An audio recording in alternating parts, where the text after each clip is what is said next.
All right. I believe we are live now. We How are are you? live. I'm good, man. Good. Been soaking up the sun. Rio de Janeiro, as you know. So yeah, life is really good. Yeah, And that's awesome.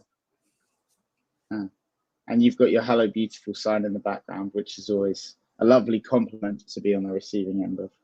It's yes, it's just for you. I got it specifically for you. No, I but love it.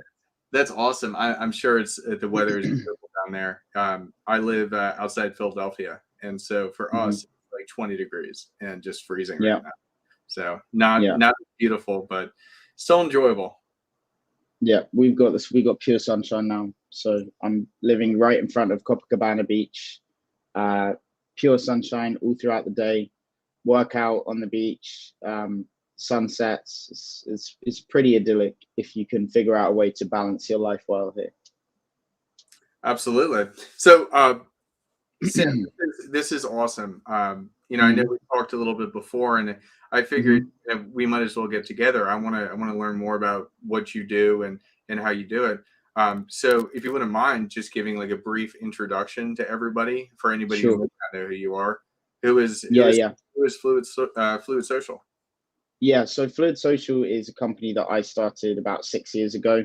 Um, Basically with the intention of, instead of just thinking about the problem as like, how do I help guys get laid, which is what I see a lot in this sort of space in this industry. It's like it's a very kind of surface level focus. It's like, how do we get guys to get laid?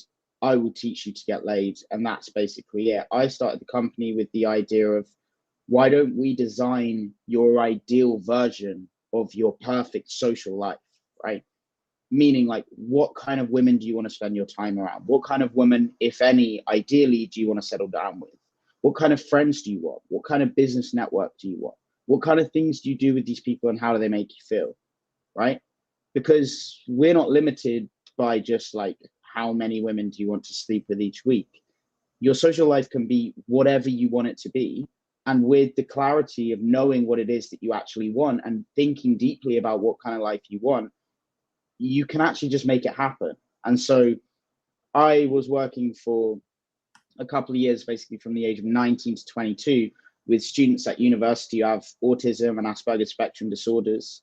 um, Autism spectrum disorders. I was working with them to help them make friends, to help them meet girls, sitting with them in dinners, in lectures, going to public spaces, and literally helping them hands on to meet people. So that was my background. That was my experience. Around the same time, I broke up with um, a long term girlfriend. And I started valuing the ability, understanding the value of the ability to go out and meet women, because I was completely lost, as a man at that age, not having much experience and losing that relationship. So those sort of two things coalesced at the same time. And yeah, that was the birthplace of Fluid Social. So I did that for a couple of years, and then started my own business, helping neurotypical guys, just everyday guys who wanted to change their life the same way that I did for my own life, and the way that I'd learned how to do it. So yeah, and we've gone from strength to strength. So now I'm doing sort of online courses, and we're really thinking deeply about what it is that a client wants. I'm working over periods of 6 weeks at a time. So 6 week courses. So that's my background, man. And now I'm going to have to ask you for the same thing for any of my audience that aren't already acquainted. Why don't you tell my guys a little bit about you now? Absolutely. Yeah. So dating for me, growing up, I was very much a nerd sitting inside playing video games. And Mm, there was a switch that happened around junior year in high school where I was like, why can't I get the girls? Why am I just stuck inside where everybody else seems to be having such a great time? And then I just started really working hard on understanding that, improving myself, improving the way that I look, the way that I act, uh, putting myself out there, which I think mm, is one of the most important things that a lot of guys struggle with because it's intimidating. But then over the years, I just I kept honing that skill. I got into a pretty difficult relationship a few years ago that completely uprooted my life. It landed me with a lot of bills and a lot of frustration, and she just up and left. And it really sent me down a dark spiral where I had to look inward at myself and be like, all right, like I thought I had this figured out. What was I actually doing wrong? And then through my journey back to where I am today, I just learned not just so much about myself, but so much of, the things that people struggle with. And I wanted to share that then back to the world. And so essentially what I'm doing, and I have a lot of either monthly clients or people that come into a program and do a similar 6-week type of thing as you, where we try and identify those things and fix them for everybody. Now, what I'm doing with this book release and what I plan for 2022 and onwards until everything is completed is essentially creating a catalog, A to Z, of everything when it comes to dating. So whether that be dating apps, cold approach, night game, long-term relationships, all these types of things. We're going to go through every single segment of it so that I give the information that you're equipped to do anything when it comes to dating. So if you need to reference, all right, like I'm so good at everything, but like, why do I keep falling flat in this area? You have an immediate reference guide. And so I'm just, I'm loving it. I'm loving seeing the transformation of the guys that I'm working with, and I'm excited to see what's going to come. Awesome, man. And so how long have you actually been coaching? How long have you been working with the guys? Absolutely. Yeah. So I started back in the beginning of 2020. So it hasn't been too long. Like I've been doing stuff since my college days. There's a couple of guys, like this is, obviously unpaid. This is just like helping out your friends with certain things. And that's where I kind of got a knack for it. And then once I actually took it seriously and started working with people, I realized like, okay, yeah, I actually do know what I'm talking about. And I am helping people. So it's been since I started my own business here since the beginning of 2020. Okay, cool. Cool, man. So we've got slightly different areas in which we work, right? You are slightly more in the online dating sphere than I am, and I'm more sort of still focused on the cold approach, the going out there. So what drew you to that area? Let's say, like, why were you more drawn to the sort of technology focused area? For sure. So first and foremost, I do come from a tech background, so that's part of it. But the main part was I was seeing how frustrated people were getting in lockdown. When they initially started this lockdown and everybody is stuck inside, what do? You can't go to the local pub and go ahead and meet somebody that way. Like you're literally strapped inside, and if you are out and about, you have to wear a mask. So what do you do about that? And the more I started diving into it and thinking about it, it's like, well, if you can master online dating, then the world is your oyster. And now in that process as well, I ran an experiment and I created a fake profile of a girl down in Texas. And when I created that profile and I just did one quick loop of my swipes, woke up the next day to, I think it was like 1,500 or so matches or people that liked you. And it was like, oh my God, like, why is this not the same for guys? And so then I started working more on figuring out how to build the perfect profiles, how to make it successful for the guys. And it became easy. Like one thing that I say in the book that I think it really is true. If you have a good profile and you know what you're doing, you can do your matches in 10 minutes on the shitter every day. And that's it. You're done. There's no reason to spend countless hours. There's no reason to pay for these Tinder Premium or Golds or any of these extra features. And for somebody who's like on a mission, growing a business, doing a lot of different things, time is money. So if I can save time, I'm going to do it. So instead of like having to get ready for a date, spend like half an hour getting ready for a date, driving to the date, doing the date, then having to bring her back. Well, what if you could just have it all right in the palm of your hand? There's not a lot of pressure and it just expedites the process. And I think that is the most important thing about it. Okay, cool. So what would you say is like where most guys are going wrong? Like what's the first place you start when you're maybe working with a client and they're not getting matches, or it's just not going well for them? What's the biggest problem that guys face with this? Biggest one by far is definitely pictures.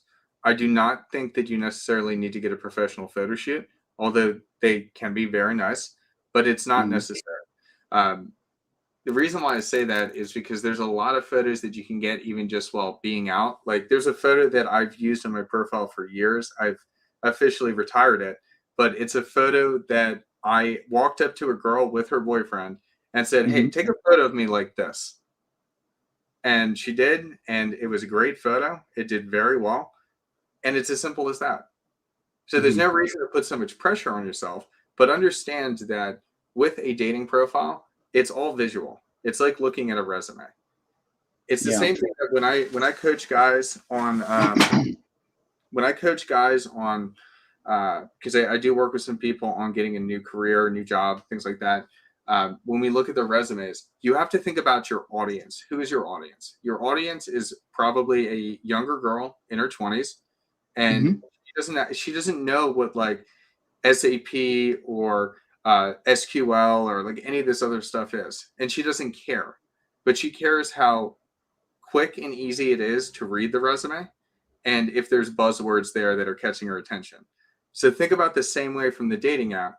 If you're looking at a picture resume, essentially, how do you represent yourself in the best light? Yeah. Okay. So what do you think? So, okay, so fair enough. So you get great photos of you looking sharp, dressed well, doing interesting things, clear HD shots, kind of demonstrate a lot of your qualities as a man, right? But we've Mm-hmm. all had that experience, as at least as a dude, where you see that profile on a girl where she's representing herself in a very good light, and then when that exceptional light is toned down, or you actually end up meeting up with her, it's a very different story. Um, and not only do you feel sort of a little let down that the proof of the pudding wasn't as tasty as maybe you had hoped, but also that you feel a bit annoyed that she actually sort of catfished in a way, right?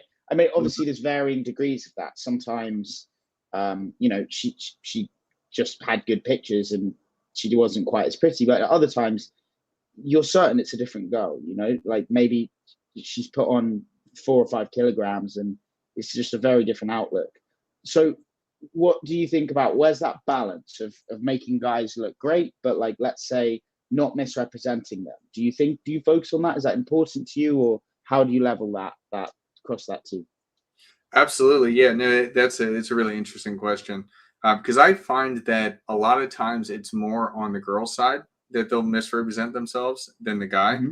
Um, I think that it's very important to be uniquely yourself. So don't do like it's okay to use face app for a little bit. Whiten your teeth maybe a little bit, Yeah. do some things like that. But if you're changing how you look, and if you look like a magazine cover and everything, and you don't look like that in person, you're just Yeah. shooting yourself in the foot. So if you're not representing yourself as who you actually are, then you're going to consistently fail. And now I had actually put a reel about this on my Instagram, I think like last week, talking about that. Because if you're deceiving the other person, then every first date's going to be a flop. That's also one of the reasons why to help guys not get catfished. And conversely, both ways around, I always say have at least a 15-minute FaceTime call before you actually meet up with them. Because that way you're able to tell, okay, are they actually who I think they are? Do they look that way? And can I actually get along with them? Because you may That's a not really know, good idea. even if they look the part, you may get on that date and you'll be like, oh my God, I have nothing in common with this person. And That's this a is really good idea. a quick and easy way to cut through the BS. Let me explain why I think that's a good idea. I think that's a good idea because not only are you sort of serving yourself to the extent that you want to know what she actually looks like, what she's actually like, right? Which you can't tell over text. It's never a fair representation, the messaging process of what a person's actually like. But not only that, but you're also demonstrating a level of self value by saying, I'm not prepared to just show up and meet with anyone. like, I would actually like to verify that you're cool. And on top of that, it's kind of attractive for her because she probably doesn't get that very often. She gets guys that are just thirsty, who are just looking for the date at all costs. And to meet one who's actually happy to sort of put himself out there and say, let's talk before, right? He's thought of something different. He's thinking from first principles, right? Like, I want to know whether I like this girl or not. So I'm going to solve that problem by jumping on a call before we meet up, you know? So it displays all of the kind of, I suppose, mini value determinants of like whether this guy is worth her time and also whether she's worth his time. So that's a really good idea, and it's a good way around the sort of, you know, cliched model, I suppose, that comes from the first dates on Tinder, right? You get all of the nonsense out of the way at the start. Absolutely. Yeah. And it shows that air of confidence, and it weeds people out very quickly. And I think that that's one of the most important things you need to do with the dating apps is weeding people out, because you have a lot of people that are there just for validation, and they're just time wasters. They just want to hear that they look pretty, and they don't really care about meeting up. Yeah. Okay. Cool, man. So I want to try and get inside the mind of a lot of the guys that watch my channel who are maybe a little concerned with something like, because, you know, I talk a lot on my channel about the benefits of cold approach versus like meeting girls on Instagram, for example. The primary one being that, like, if you're not the best looking guy, right, and you haven't had those early life experiences of women validating you, right? Like, we all know guys in school who just got all the girls, right? The guys that got all the girls in school, they were validated from such an early age that they're handsome, that they're cool, that they're worthy of women, that they grow up to just believe that, continue to believe that, and life generally is pretty good to them. The guys that didn't have that early life sort of validation tend to fall into a pattern of believing that they're not like really worthy of women. And so when they go on, let's say, dating apps, they don't have that experience of women being attracted to them on dating apps. And so they look to cold approach, let's say, to install a different set of beliefs about themselves by going out and creating the environment for a new type of validation, right? I'm going to go and talk to people and get better at that so that I can see that I'm not actually unworthy, right? Some women actually like me. And even if they don't, I don't have to worry about that. Like, I'm starting to learn that I'm not the way people perceive me. I am something completely different to what I thought I was and to what they think I am. I am just whatever turns up in the moment, right? Whatever manifests itself in the world in the moment. And so there's that sort of process. What would you say to guys who are maybe a little low on the confidence, maybe not the most generically good-looking guys who want to make a success of online dating? And what would you say to them? What would your advice be? Absolutely. Like, I think, and that's, you know, it's a shame, but that's just how it is. Online dating is very superficial. Yeah. So if you want to succeed in that, you probably should get somebody to help you with your fashion. And it's not difficult to do. Like, personally, like, I don't know if you're familiar with Kohl's. With what? Kohl's. What is it? Okay. It's like a bargain store here in the US. And so it's very, very cheap to buy clothes there. But it's not like designer. It's not nice, like, in that sense. But there are some very well-fitting clothing that you can get there. And quite honestly, a lot of my clothes, like a lot of my jeans, a lot of my tees, things like that, they all come from Kohl's. So you don't need to spend a lot of money to fix your wardrobe. You just need to have the right eye for it. And that can be difficult for guys if they don't have that eye for it. So either, you know, finding somebody who can help you do that, or even finding, you know, I know a lot of people in this space are like, oh, don't be friends with girls. I think it's okay to be friends with girls. I think it's a healthy, normal thing. And if you have a girlfriend that you can have come with you and help you pick out some things, it's a great way to get started. Now, past that, if you really don't have the look and you can't represent yourself the right way, then I think alternative methods, like as you said, cold approach, because it's very important to show your personality. And on dating apps, you can't necessarily show your personality first. You have to show the image first. And that's why it's a lot more superficial. Yeah. Yeah. Okay. That makes sense. So yeah, for those guys, it's essentially like accept the superficiality of it. If you want to leverage your value. If you want to make the best impression, just accept that it's based on the visual component and do whatever you can to make yourself as visually pleasing as you can. And then work on the other areas to level that out as well. If you're going to go on a date, you've got to be able to have some conversation, right? You've got to be able to chat. I would say on that too, it's very Yeah. important. Most of the guys and even a lot of the girls, their photos on dating apps are horrendous. So if you just have good photos, even if you're not a super attractive man, you're going to be good to go. So don't overthink it. It's more about just getting out there. Yeah. Okay. So just get started. Just on that, finally, on that visual component. So you think it's important that guys, I mean, let's say firstly, set up a profile, get a stylist if you don't have style, or how do you build that profile out? Like, do you want to hire like a photographer? Do you want to hire a stylist and make sure that it's like A1 profile from the start? Or how do you want to deal with that visual component? Yeah, so typically I would suggest if you're completely lost, hiring somebody like me who does this, and I can build a profile from your photos ground up. And if we're missing certain components, we can identify those and then get them. I think one of the best things you can do is start taking more photos when you're out. Even if it sounds cheesy, corny, whatever, if you're out and doing something cool and interesting, just ask somebody, hey, take a photo of me doing this, or take a photo of us. Like, get those photos, because then you can use them in your profiles.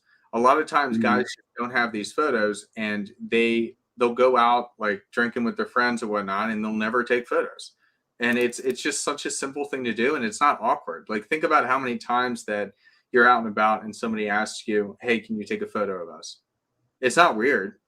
So build up that gallery, and then if you really want to be professional with it, you can find somebody who does the professional photo shoots. Now, you got to weigh the cost of that, because personally, I got a photo shoot done for $100, which is a screaming deal. But I had somebody who got one done for 2,000 recently. So there's a lot of varying in price, and you want to make sure you know what you're looking for so that you can get a specific quote on that from that person and understand if that value is worth it. And always ask for their portfolio so you can see things that they've done in the past to make sure that that is what you're looking for. Cool. Do you have any photographers? Like, so for example, if someone comes to you, can you set them up with a photographer in your local area? Like, do you manage that as well? Or is it more like, you know, sort of just find your own? So because I have people all over the world, it's not always the easiest, but locally within Philly, yes, I do have somebody I can set them up with. Yeah, for sure. Cool.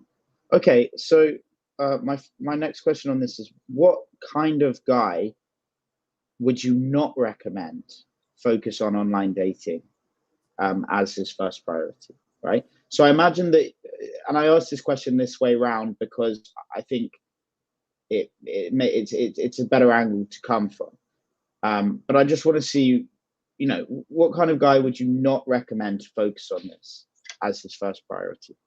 And then we can look at the other side of that. Okay, it's a fair question, and it's a really good one too.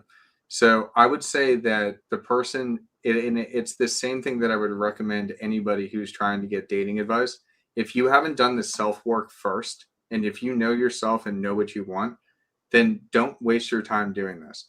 Because I've seen so many people spin their wheels on it without actually having the inner confidence in themselves first. So like, you can create the best profile in the world, you can get all these matches, but then if you don't know how to even talk to a girl in person,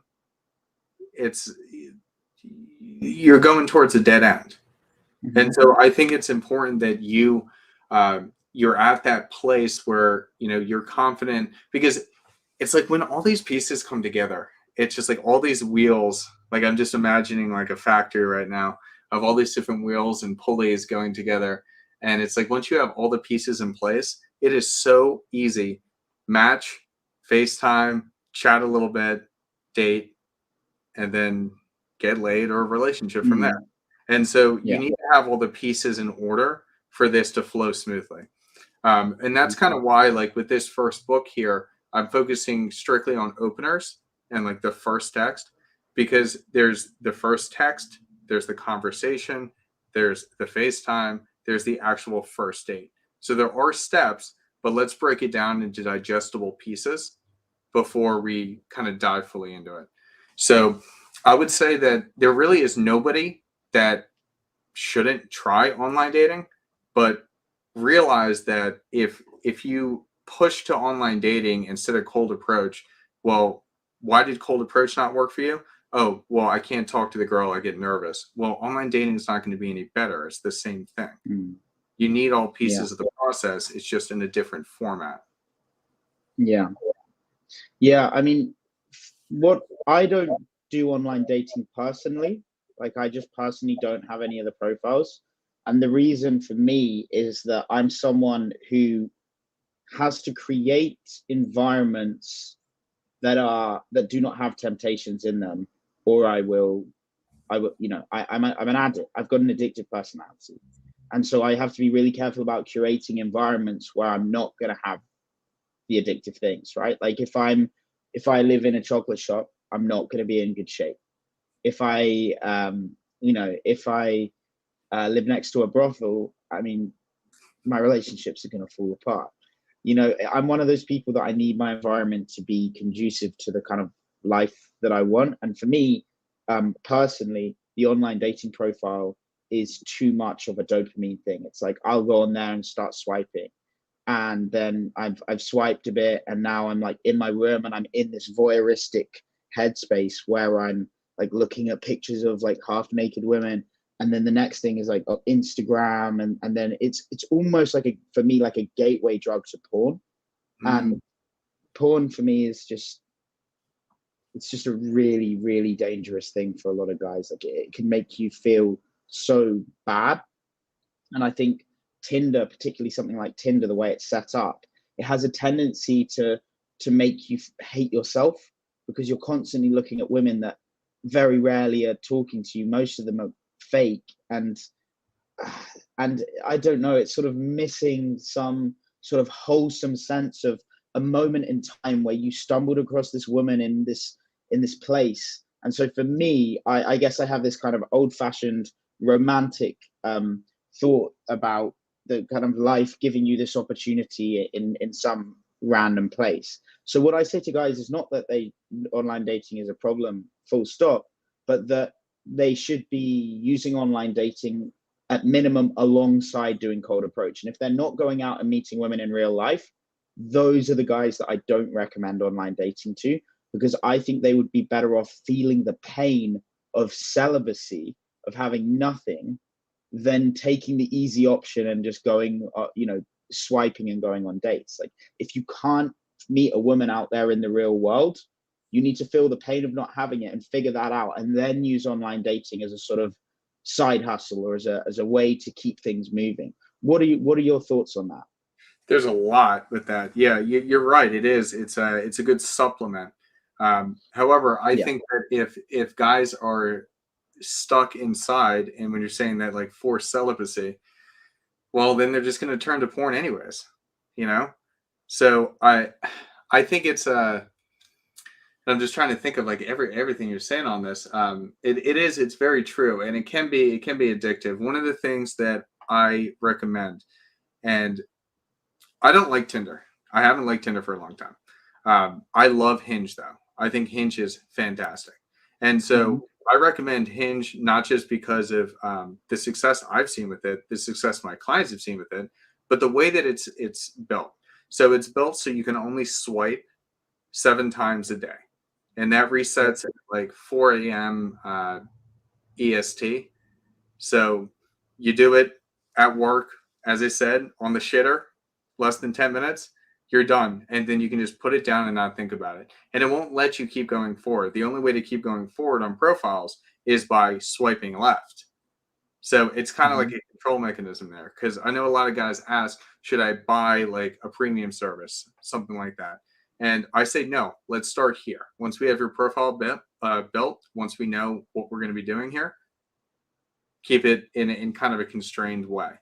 And what people tend to find is once everything is set up correctly and they know how to flow these conversations, that they have more matches than they know what to do, like deal with. So then Right. they actually have to like think about the women that they want to talk to and want to meet. And I think that kind of breaks that cycle of the instant dopamine hit of laying in your bed swiping on a lot of girls. Now, if you're going to go to Instagram and look at all that type of stuff, I don't know what to tell you. That just needs to be, self-control type of thing. But yes, it's a supplement to regular game. But I think with the increasingly digital age, it's not really a capstone to your game evolution. It's more like a side piece. It's more like you're taking Bio 101 and Chem 101. Like you need to take both of them. You can't just take one and then wait for the other. You need to understand both. Yeah. So what you're saying is basically like, if you're the guy that talks to women in the day, but then you don't have any social media, she's going to be like, he seemed cool, but he's so far behind. He's so outside of my reality that I can't relate to him. He doesn't even have Instagram. And so you lose the girl. And if you just have a great Instagram profile with 100,000 followers, but then people meet you in real life and you're a complete like coward or weird, unusual, then they're going to be like, okay, he's got the Instagram profile, but it's all to cover up that he's not developed himself. So you're saying that they kind of work together, right? Like the online dating in the real world. Absolutely. And would you integrate it with Instagram? Like, it seems like that's the natural sort of progression. It's like you have an online dating profile, you list your Instagram account, or like it's the way that you set up the date would be to check their Instagram account. They're probably going to want to check yours to see what kind of things you do and what kind of circles you move in. Do you think that there's some level of integration between these dating apps and Instagram now? Oh, absolutely. And I actually touched on this a bit in the book. And just heads up, guys, down below, you'll see a link to the book if you want to purchase it. And if you purchase through Sam here, he gets some commission out of it. So please support us in our work. Yeah, absolutely. I touch on this because I have it connected to my Hinge, and being a dating coach and having what you would consider a high value profile, where I have a lot of guests coming on, I have a lot of cool things going on. When girls see that, it increases the rate that they're going to respond. And I have a lot of girls that'll point out something on my Instagram completely unrelated to my Hinge profile. And that's how I know that she was attracted to me enough to go all the way down the profile and then go stalk my Instagram and then point out something in there. So when you have, I guess when you display that lifestyle that you're living, it improves everything so much. And again, this is a whole nother topic, but with the Instagram, there's good pictures and bad pictures. There's a lot of guys that post like the same photo or post shots of them making food over and over and over again. That's not interesting. People can cook. You can look up images of food. So that's something else that needs to be considered, with either a coach or just looking at some of these larger Instagram profiles of what, and I saw yours as well. It looks very good. Looks very clean. So make sure that you have a variety and things that show you looking good and enjoying life. Cool. Okay. Let's have a look at this. Hello, King Cole. I don't know. I'm familiar with this chap and his adventures, various misadventures and adventures on Tusk's channel. What do you think about this? Do you think that in terms of quality, if a man's looking for quality, all things being equal, do you think he's more likely to find the quality on the online dating if he's got a great profile or in real life? What's your take on this? This is actually a really interesting question. Thank you for bringing this up. I actually disagree. I don't think that one gives better than the other, because they both follow different like flows. Okay, so you're gonna find out quality through the cold approach, or not the cold approach, the FaceTime. So you're gonna find the quality through the FaceTime, but that's not gonna happen right away. Whereas the cold approach, like it's like fishing. You never know what fish you're gonna catch. So when you go out and do cold approach, you never know who you're gonna run into. In the same way, you don't know what type of profiles and what type of people you're going to run into. But it's only until deeper into the conversation that you will find out if they're a quality person or not. So I think we have to think about it in that different way. It's not, these dating apps are not just packed with superficial people. It's the same thing as the people that you're meeting out day to day. Yeah. I mean, yeah, it makes sense. It makes sense. It's a lot of the same people, right? And a lot of the people that I suppose that you do meet in the day, they might even respond on a dating app where they wouldn't in the day. I guess the opposite is true as well. There are some girls, at least in my experience, that would not talk to me on Tinder, but when I meet them in the day, that there's so much value to the fact that I've come up and met her and talked to her out of the blue, and she knows instantly that I'm in the top like 5% of guys just from the way I speak and the fact that I've come over that no one else would. That it's almost just puts you in the higher category, that I would never, at least I would never have gotten with the profile in the profile that I had. So I guess there's two sides, right? You're going to get more rejection.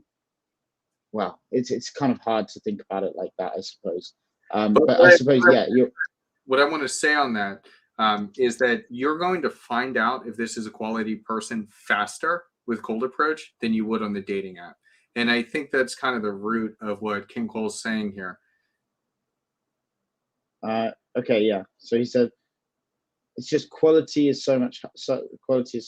Yeah. So in his experience, let's say he's found that he just meets more quality women. I think in my experience, I think one thing that I often think is, why would a really beautiful, intelligent, cool girl need to be on Hinge, right? We all know that women get approached fairly regularly, right? They get attention from their colleagues at work. They get attention from guys in the street, in the tube. They've got their high school guys that are still chasing them, guys from university still going. So what would bring, and I know they exist because the girl that I've been seeing most recently is also on Hinge. And just, well, not for the time that we're together, but has also been on Hinge, right? And she said it was partly because it just makes life easier. But I think, why would the top tier of women put themselves on a dating app? Surely they've got options coming out of their ears.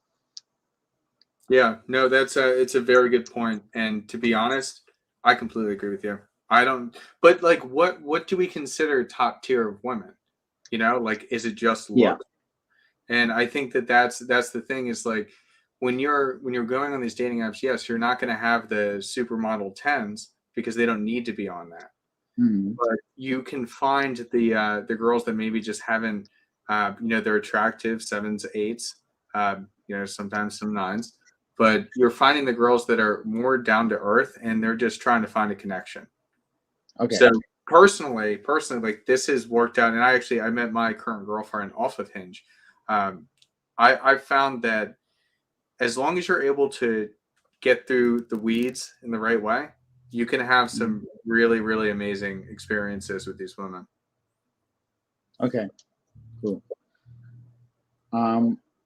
Yeah, I think I've got a sense of, like, I think I've been thinking a lot recently about challenge and like suffering as it relates to like a man's life, and I've come to the temporary conclusion that I think suffering is a really integral part of our life, like overcoming extreme suffering, extreme anxiety. And I think a lot of the times we find ourselves putting ourselves in these positions, right? Traumatizing ourselves on purpose. Traveling is maybe an example of that. It's like you're so comfortable and everything's so regular that you get this desperate urge to go and throw yourself into a third world country and just see if you survive. And it's almost like rebellion and challenge. It's like the need for something difficult to kick you up the arse, the need for that discipline, for that challenge, for that suffering. And sometimes I think the cold approach, one of the most addictive things about cold approach is the fact that it is overcoming one of our most primal fears, right? Go up and speak to that woman in the day, right? It's one of our most primal fears, because obviously historically, if she were with another alpha male who had higher value than us, we could be abandoned from the tribe or attacked, or there were real world repercussions in tribes of 100 to 150 people. Now they no longer exist, but we've inherited the biological fear as a result of how things used to be. But overcoming that fear gives you a real sense of aliveness and vivacity and energy and accomplishment and achievement and self-love. And when I've been on Tinder, I get the opposite. I get this feeling of just self-hatred and sort of narcissism, and the world moving in this sort of direction of slumber and laziness and comfort. And again, I don't think I'm necessarily right about this. It's just maybe some romantic notions in my mind. But what are your thoughts on that? And how can you maybe mitigate that sense of just taking the easy option and ignoring your responsibilities as a man in favor of taking the easy option? How do you balance your lifestyle if you're going to be using online dating? How do you make sure that you're still challenging yourself in the right ways, let's say? For sure. Got to keep it balanced.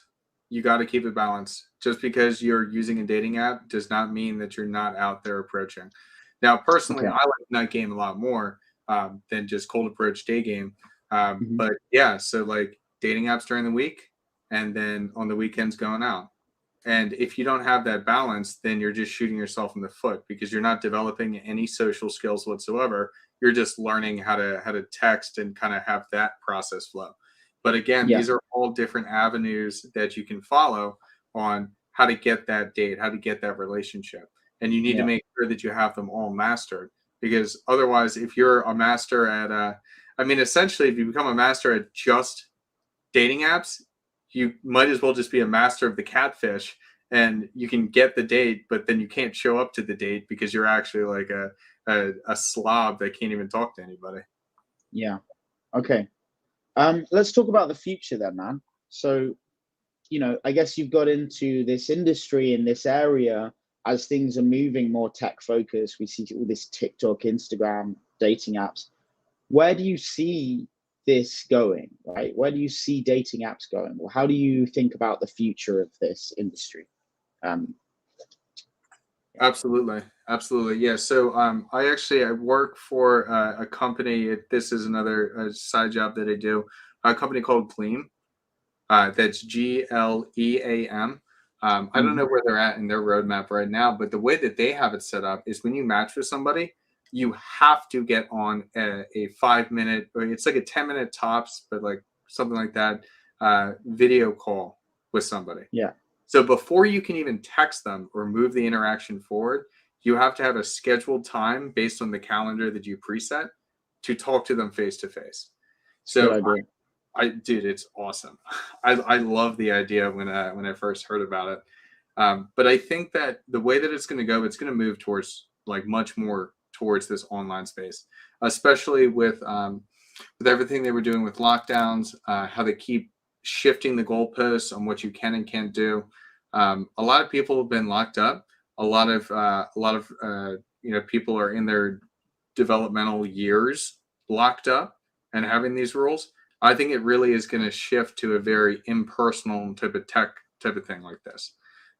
So I don't know what the next innovation is going to be, but if you are not ready to go with dating apps, then you're going to start lagging behind. As unfortunate as that sounds, because I love the good old days of just, going out, cold approaching all the time.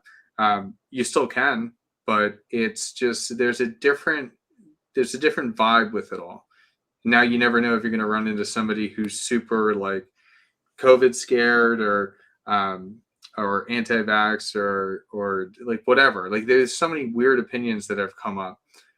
So I really think it's going in this direction. Here in Brazil, the majority of people find their relationships on Instagram. So what happens is a friend, like a girl, will see a guy that's following her friend or has a picture with her friend, and she'll scroll through his profile, see that she likes him, talk to her friend and see if he likes her too. And then the girl will sort of, and this is incredibly common over here, like incredibly common. And then the girl will sort of initiate some sort of contact between them, send them each other's profile. And people are almost like using Instagram as Tinder, where instead of swiping, they're just looking for mutual friends, friends of friends. and they're having this sort of relationship managed by the friend in common. Given that seems so popular over here, and with the rise of all the influencers, anyone with over 50,000 followers on Instagram, basically girls will come to them, is what I've seen in many cases.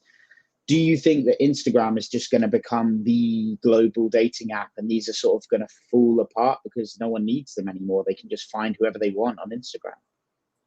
For now, yes, that's the trajectory that we're going in. Now, if that sticks forever, I don't know. But I've heard a lot of stories like that as well, and I've been able to leverage mine as well for dates and things like that.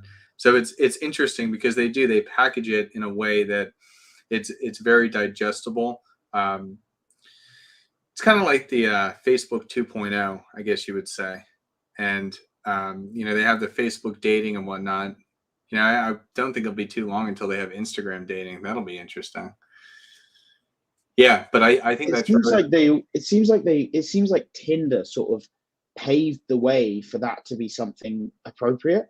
Like, if there were no Tinder, if there were no commercialization of dating, online dating, right? If there were no commercialization of online dating, the idea of looking at a profile and like direct messaging someone because you like their profile would be weird. But it's like Tinder was sort of the enabler, it seems like, for this idea that you can just select a partner off a portfolio of faces, Yeah.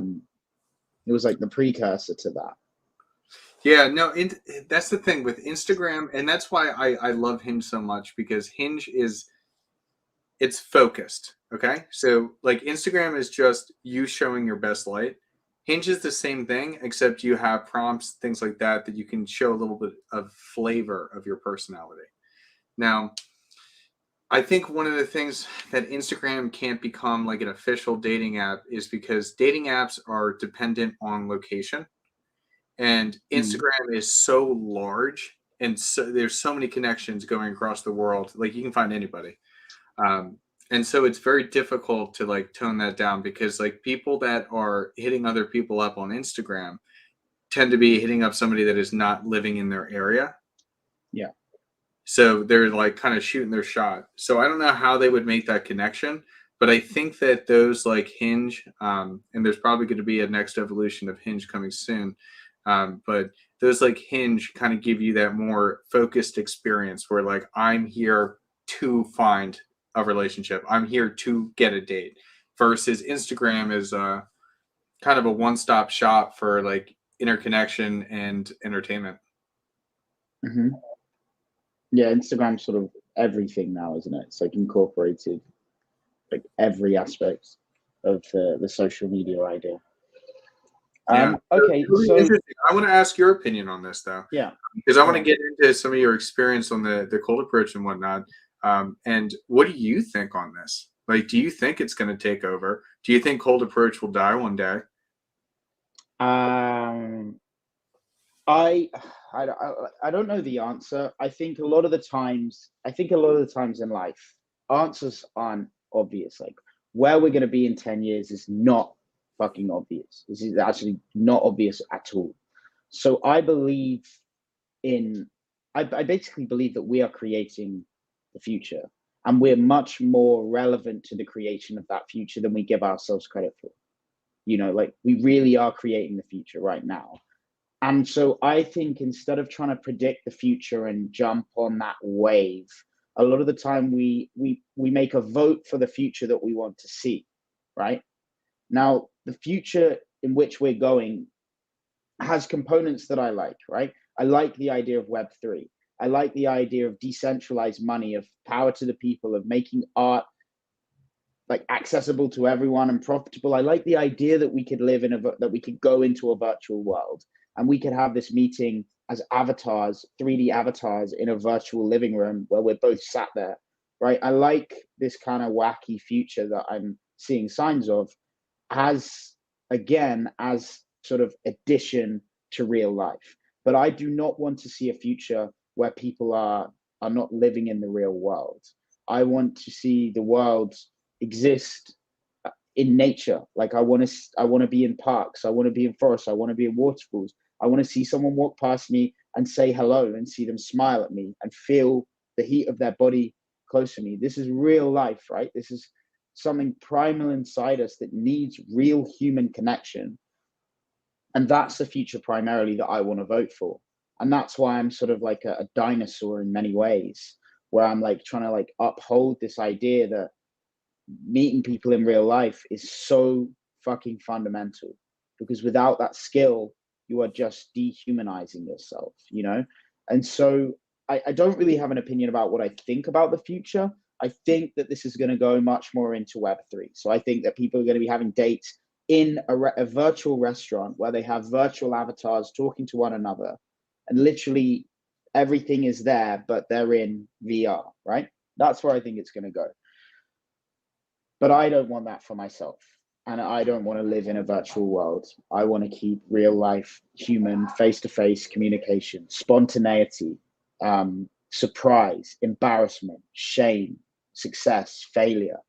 I think that that is so integral to the human experience that I want to keep that alive.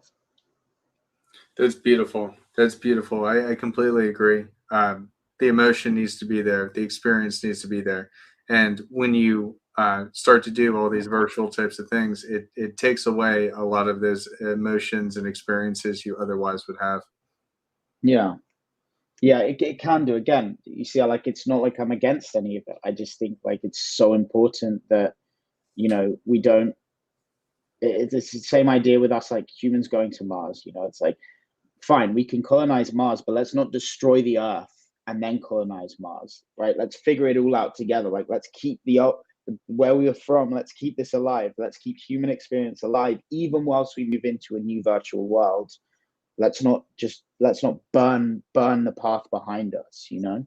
Mm-hmm. And so that's, I think, really the important difference is like sometimes it seems like we're just plowing into the future without any care for where we've come from, or from where we are right now. And I think that we've got to keep all of that in mind simultaneously, you know.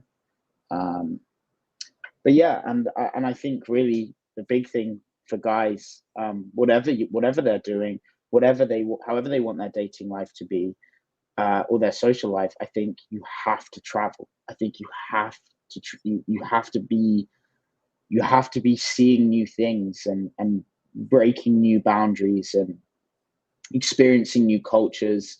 And I think traveling is just the most, everyone talks about it and yet it's so overlooked. You still have people passing holidays in their own country and who could work abroad but just decide not to because their family's at home. And it's like, come on, man, this is literally it. Your life is happening right now and you're forgetting to experience it, you know. So I think traveling is just, and dating, like a cold approach when you're traveling is easy. It's easy if you go to like some small town in the east coast of Brazil where there's no foreigners, and you find yourself walking through there, and like you come into a bar and there's just some local people. They want to know who you are. You're in this weird floating through life headspace. You want to know them.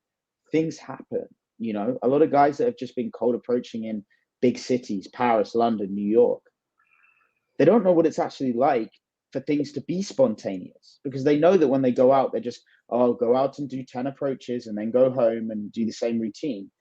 If you find yourself in some back end of Thailand, you know, by yourself, traveling through, you know, that's where the spontaneity and the real feeling of like, wow, this is what it's all about. This is what it's like to be a human animal moving through the world and experiencing life. So I think traveling is still super important for guys to really learn how to interact with others, and with women especially. You've got to travel, or your experience is so narrow that you can't even understand their minds. You know, you can't really understand female psychology if you haven't experienced different cultures. I completely agree with that. One thing that I do, like I have a mastermind group, and we travel every 6 months to a new location, and we come together from all across. It's mainly United States for right now. We're going to be doing our first one. We're going to do Carnival next year, so that'll be cool. But Yeah, it's awesome going to these different places, having everybody Yeah, experience it, and even just to experience it myself, because it is, even if you're not too far away from home, it's still different everywhere you are in the world, and being able yeah, to get that human experience is amazing. yeah, 100%, 100%. I think the time that I do recommend my guys just to use like Tinder or something like that is you set your pin. If you get the gold version, you set your pin to a new country, and you can already have a little social circle before you arrive there. You know, if you set your pin up in one of those countries and you meet a few people on there more like speak English, you might have a tour guide for the first couple of days. So that can be pretty valuable as well. But yeah, I mean, I'm here for Rio Carnival this year, so I've got like already 5 or 6 guys coming over for that. Um, and running these 6-week courses over here in Brazil, just because like this is one of the most amazing places to travel to in the world during these months, and it's so easy to travel to other cities and other states in Brazil. You can literally just get in a taxi and drive to another state where things are completely different. So it's I really recommend South America as one of the destinations to travel to.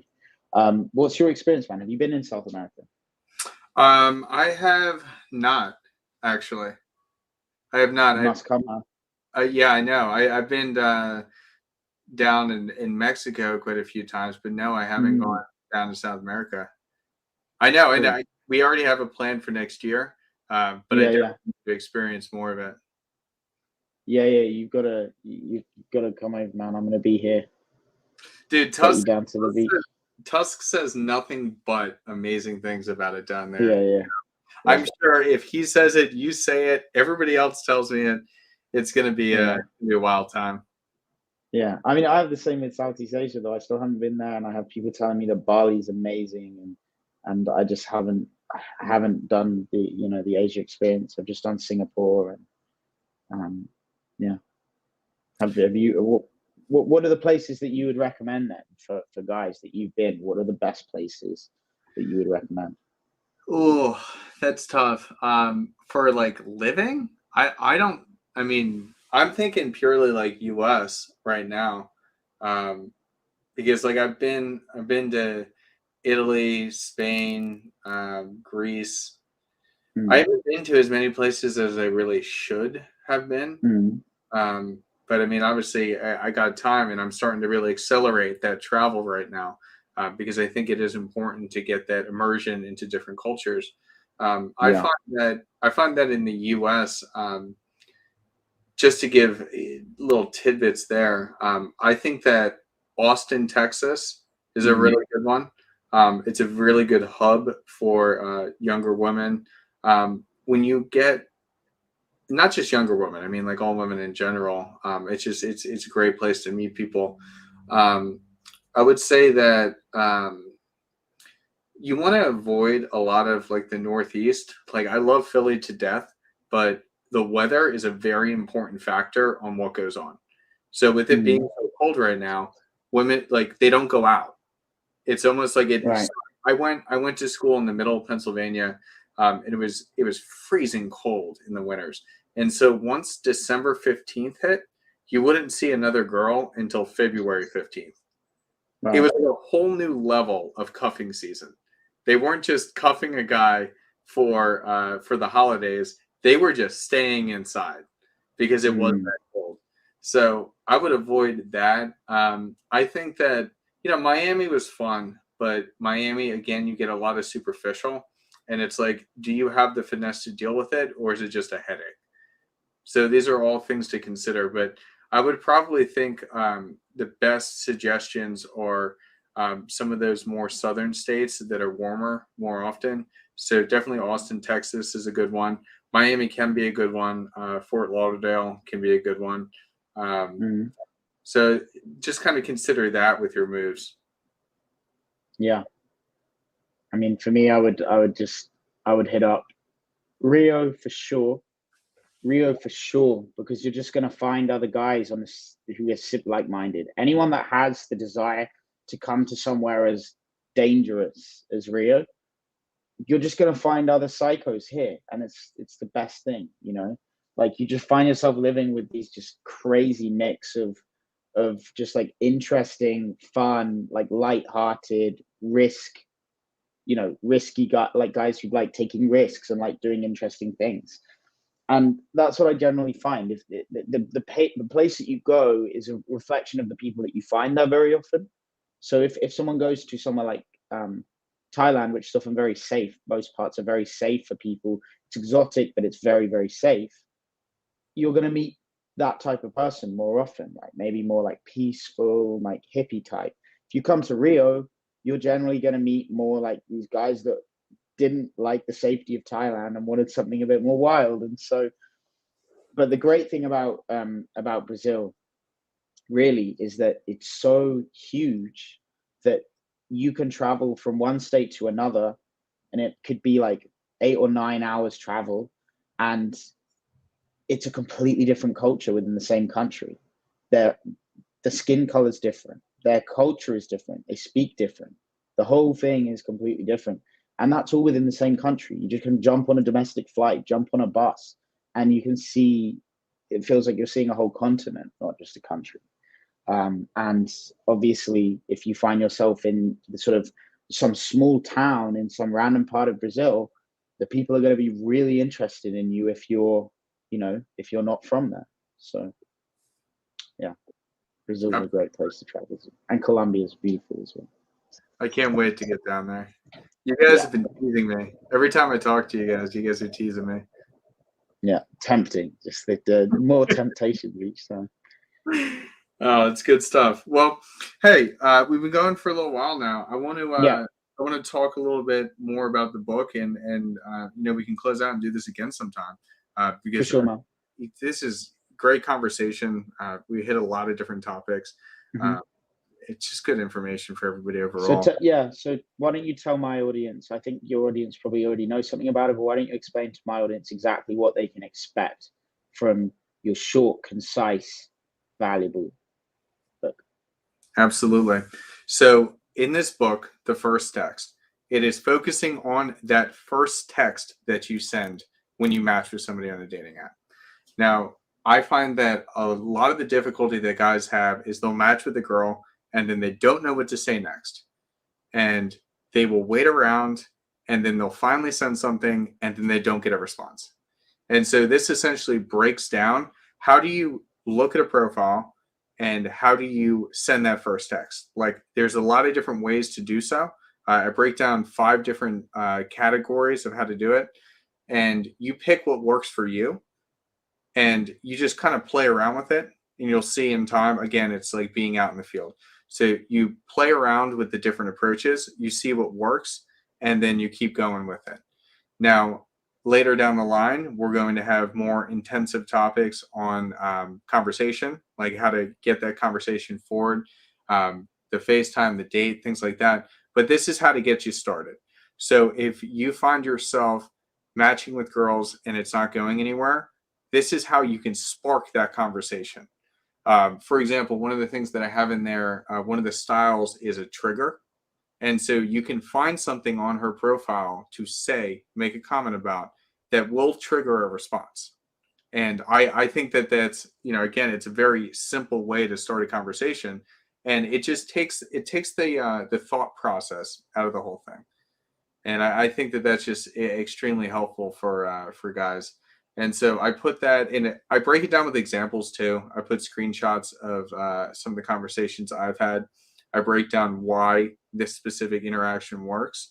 But again, this is just very concise on openers.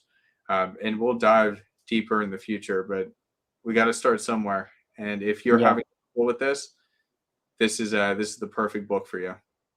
Super valuable, man. I agree. Like, I think that actually knowing something about, just sometimes like everything's okay, but we just need that idea. We just need that first thing to get us started. So yeah, I can completely see the value in like knowing just what to do, so that at least that skeleton's sorted, right? That first step is to push you forward is sorted, and then you can improvise from there, and it all starts to make a bit more sense, and it gives you a good platform. So yeah, very cool. And yeah, from my end, I'm going to be in Brazil until April. As I said, I'm coaching out here. I've got my clients coming on the 9th of February. There's 2 spaces left on my 6-week course and 2 spaces left on the Carnival Bootcamp that I'm running alongside Mr. Tusk. So I put the link to the call with me in the description of my YouTube and Facebook. And me and this man here, me and the Hudsman, are going to be thinking about doing a collaboration in the future that talks about basically where we go into some details about what we've discussed, the balance of having a successful online image, online branding, online profile, whilst being able to be an active and fluid, roll credits, communicator in real life. So yeah, I really enjoyed this conversation, man, and I'm looking forward to the follow-up. We'll do another collaboration on here, and yeah, I mean, hopefully within the next year or 2, man, we put together a product that has some sort of, we're just in the infancy of thinking about this, but combines both areas to make sure that people actually balance this out properly. Absolutely. Yeah. And thank you so much for doing this with me. This was a great conversation, as you said. And I'm really excited to see the additional value we can bring to everybody in the future. For sure, man. It was a pleasure, dude. Thanks a lot. And hey, everybody, don't forget to support him with his link down below if you want to buy the book so that he gets a little bit of compensation for his time. Pay me to pay you. Love it. Love it. Everyone wins. All right. Thanks, Right. everyone. Cheers, guys. Thanks for watching.